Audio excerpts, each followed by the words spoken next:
Welcome back to the morning show here on Arise News. According to the Nigeria Security Services, known as the Department of State Services, who did acknowledge the receipt of a court order for the release of Mr. Sowore, have insisted that nobody came to claim him. The DSS statement had sparked off reactions which had generated to protests by human rights activists in Abuja and here in Lagos. Now, while the Free Sowore protest at the DSS office in Lagos was peaceful, the same cannot be said of the Abuja protest, which turned violent as men of the secret police attacked demonstrators and journalists. And joining us now is Inibehe Effiong, a legal practitioner and one of Sowore's legal counsel. But before we get started, let's take reports from Lagos and Abuja on the Free Sowore protest that started yesterday. And we begin in Lagos, where our producer, Ozi Okoli, was on ground to monitor the match. Standing here on Ikosi Road in K2, where the protests have been going on at the former toll gate of Lagos State on the Asket when you're about to leave through Ojota. And they've been shouting solidarity songs in favor of Sowore, insisting that the DSS must release Sowore. And their activities in the whole of today have centered around chanting and getting the message across to the Department of State for Security that Sowore must be released by any means necessary. I have with me here Femi Adeyeye, who will bring us to speed from the activities, things that they've been doing, moving from one point to another before this time around. So Femi Adeyeye, please.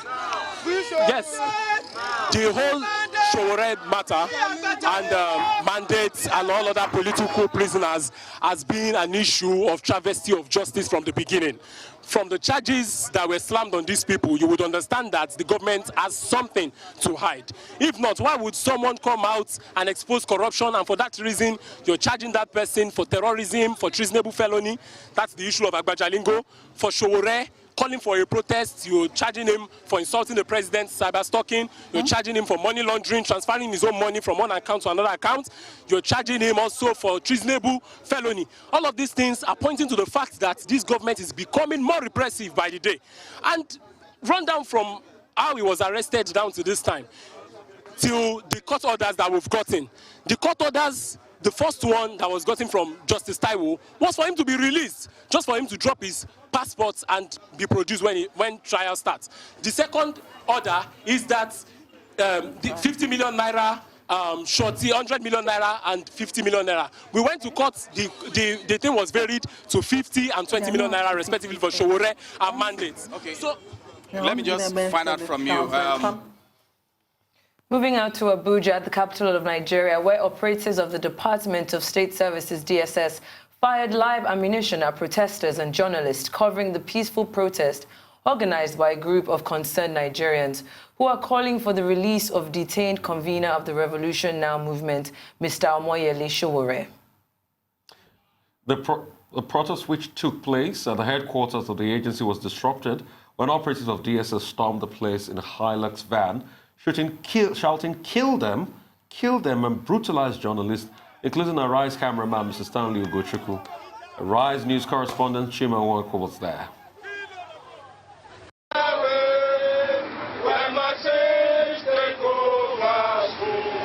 The protesters had a simple aim.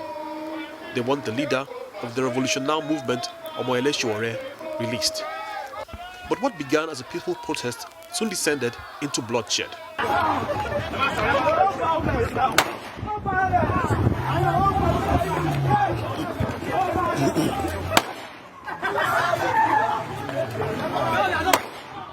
Members of the security service fired live rounds and tear gas in the air, sending people fleeing. One person fainted, a journalist from Galaxy TV was assaulted and his camera seized, while a cameraman from this channel, Arise News, had to plead not to be beaten up and had his camera taken away instead. The leader of the civil rights group, which had organized the protest, says officials tried to pay him off so he would not go ahead with the demonstration. The goal of this is to the people that gave the money, they know themselves and they know the circumstances in which they put us before they gave us the money. Exactly. You understand? So the people that gave the money, they know themselves, you understand? And we that they gave the money, we also know those who gave the money. Exactly. We are saying now that we know our lives may be at risk, you understand? And for the greatest good for all Nigerians, and especially for Omoyele Sowore and Bakare, that we will have chosen not to say some things now. So there you have it, the protests in Lagos and in Abuja.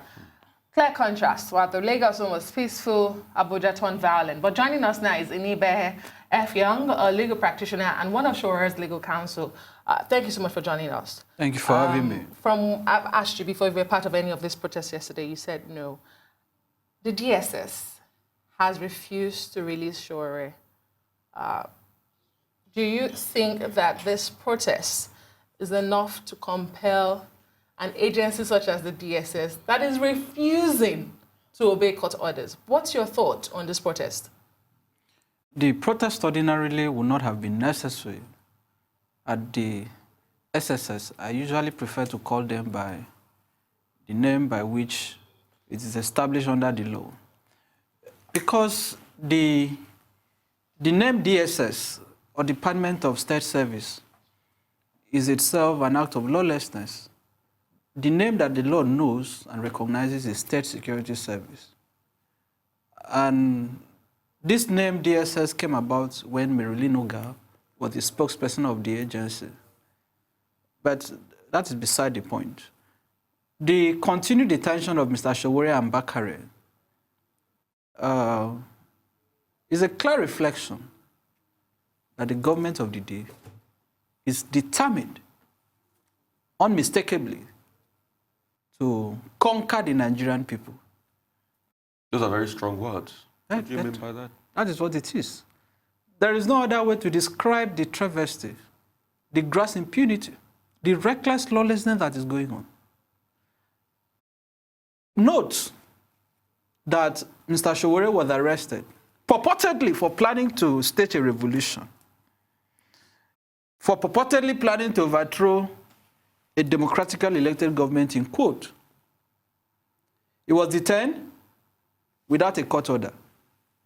We challenged them, they ran to court and sought an order to detain him for 45 days, for 90 days originally.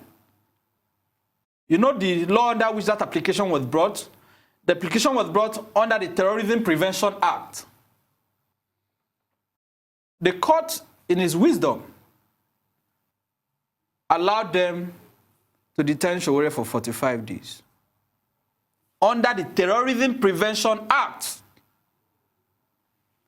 we filed an application seeking to discharge the ex parte order, the basis upon which Sowore was detained. For reasons I may not be able to comment very specifically on air, that application was never taken. But you know, interestingly, when the order elapsed, Justice Taiwo Taiwo ordered the State Security Service to release Mr. Sowore. That first order was flouted, even when the 45 days period granted by the court had elapsed. Initially, he was arrested without an order of court and detained for some days.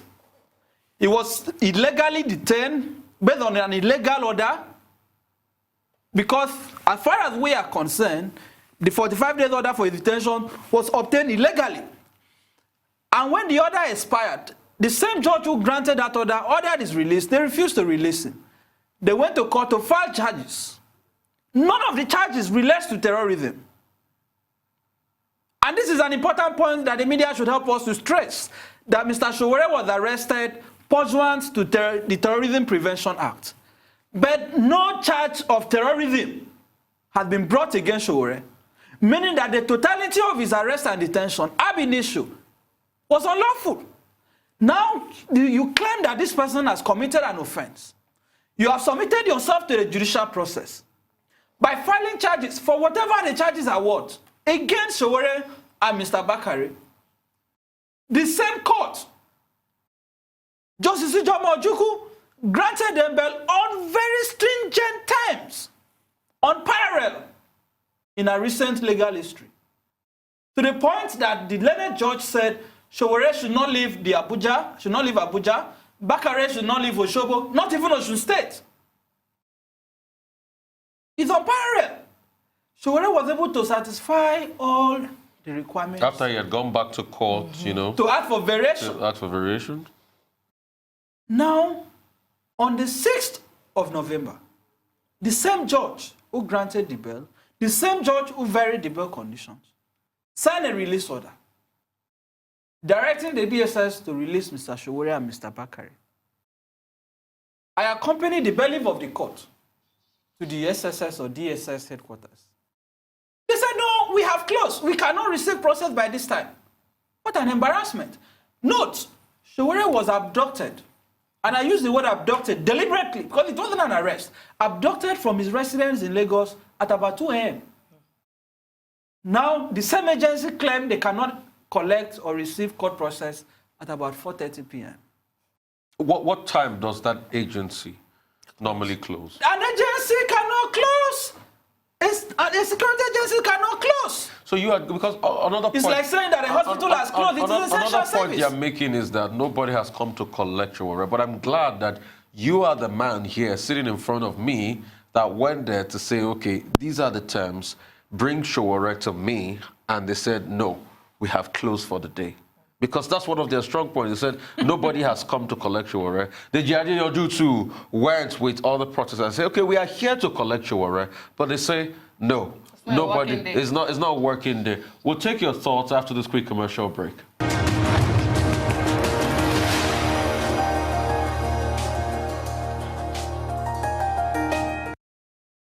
We're still a morning show here on the Rise News. We've got Inibehe Effiong, legal practitioner, one of Sowore's legal counsel, and we're talking about the fact that the DSS keeps claiming that nobody has come to collect Sowore. I mean, Sowore commodity. So nobody has come to collect him. I mean, that's the parcel? claim. But it looks as though, from the body language, that the DSS isn't ready to release him. For what reasons are this? They will have to release him. We are not going to just sit back and allow this reign of impunity to continue. I confirm to you that I was at the SSS headquarters on the 6th and on the 7th of November, personally. On the 7th, after they were served, we spoke with their lawyers. I also met with Mr. Sowore personally and Mr. Bakare. It was obvious to me at that point that they were not sincere. They were not committed to the rule of law. A lot is going on, you know, behind the scenes on our part. Some of the details I may not be able to disclose. But one thing I want Nigerians to understand is that this is not about Sowore. We cannot have a country. What is it about? I think there's a sinister political agenda.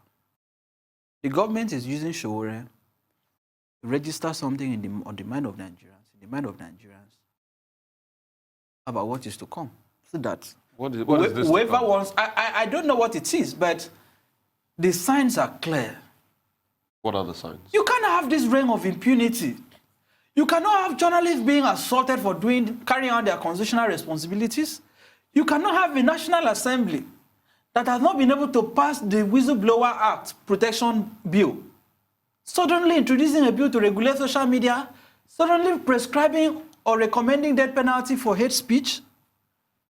All these things are clearly calculated and planned towards a political agenda that will unfold in the time to come.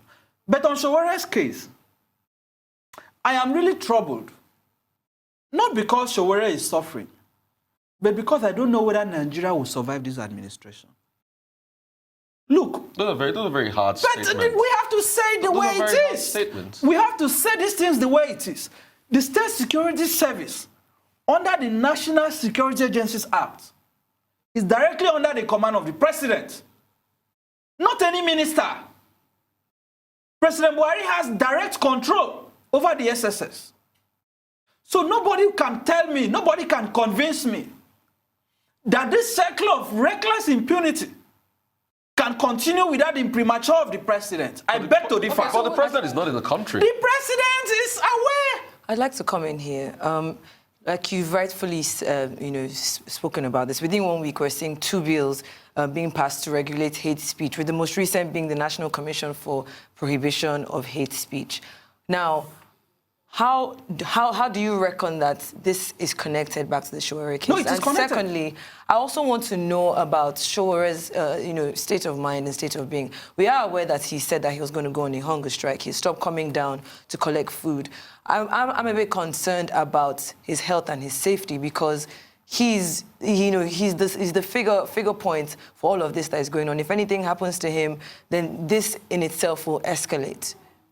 Note that the APC government came to power in 2015 on a mantra of change. The apostles of this change, to many Nigerians, are the greatest, the most vicious propagators of fake news and hate speech. These are people who said unprintable things. What are your facts? Lay them. These are people who make reckless statements. Governor Rufai was one of them. Adam Toshimuli said a lot of things. Like Mohammed, I don't even want to talk about him.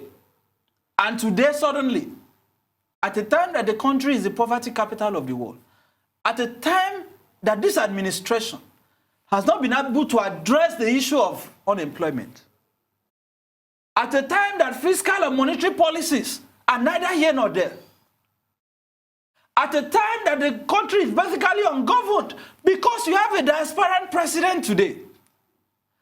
Is it not shameful that in 2019, in the 21st century, while the world is going to space, you have a president of the most popular black nation disappearing from the country to a destination that the government cannot even disclose to Nigerians. No, but they said and they're telling us he can rule from anywhere. No, but they said he's in London. He's in London and he's going Where to in London?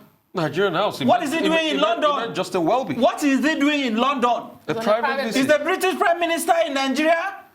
No, but the British Prime Minister too go elsewhere. I mean, Is he in Nigeria? The day the Brexit vote was taken, Boris Johnson was away in America. On official responsibility. On official responsibility, but he can take private holidays too. There are times that the British Prime Minister is on holiday and something happens and he comes back. So maybe the president is taking a holiday. For you to do that, Section 145 of the Constitution says you must. It says whenever.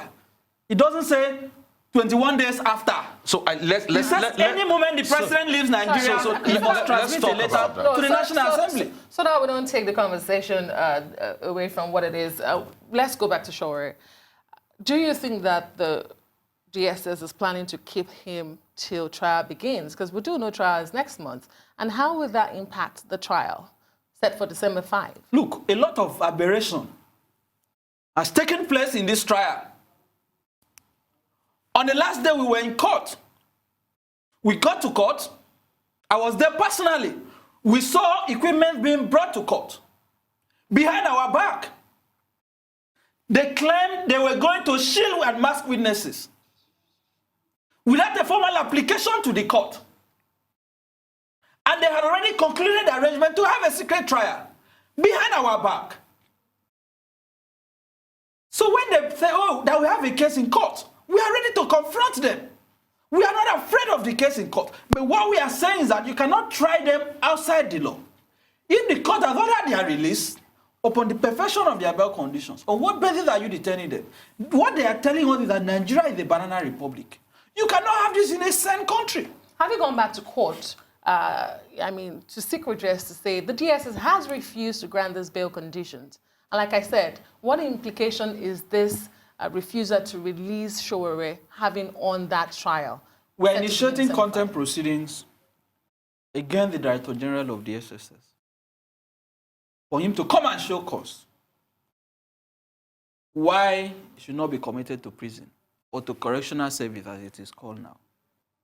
We're insisting that the DG of the SSS should be sent to prison until he complies with the order of the court. Nobody is above the law. So let us stop this pretense that whether they can do this and get away with it. We have to insist that there has to be consequence for impunity. That is the only way we can salvage this country. Let's talk about the CJN in all of this, because he's the purveyor of the judiciary in this country. The chief Is there nothing, you know, is there no complaint to the CJN? Is there nothing, is there any point is going to be brought into all of this? The Attorney General of the Federation, the Minister of Justice? Absolutely. Absolutely. Recall I mentioned that we are taking several steps. We are exploring a lot of options. And in the next 24 to 48 hours, you will hear about some of these things. And these high-placed officials you mentioned, you will hear from us. I don't want to be very specific, but I can confirm to you that in the next 24 to 48 hours, you will hear several options. When was the last time you actually laid your eyes on Mr. Sowore? That was on the 7th of November, last Thursday. I met with him. The SSS facility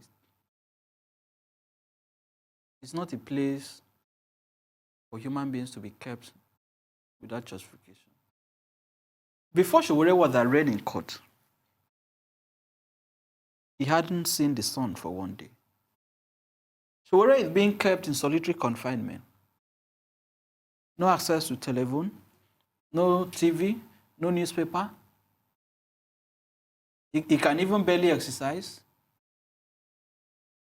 And you recall when he was in court, he said on record, and the DSS have not denied it, that Boko Haram members who are being kept in DSS custody have access to telephones, have access to TV, and have privileges that Sowore does not have. And I would have dismissed it if not that when I was in court on the last day, I saw some of them being brought to court by DSS, and they were just walking very freely. Boko Haram suspects. Note that the Buhari's administration has so far freed several Boko Haram captives. So a government that is giving amnesty to people that are killing Nigerians is the same government that is detaining people for protesting. Mr. Inibehe, we'll have to leave it at that. Thank you so much for coming on the show. We're definitely keeping an eye on this story as it's developing and the protest that follows. Thank you so much. Thanks a lot. Well, that brings us to the end of the show today. I am Adesoa Omorwan. I'm Rufai Hosseini. And I'm Sheito Atigari. Thank you for watching from our entire team here in Lagos. Enjoy the rest of your morning and, of course, the rest of your day. Goodbye.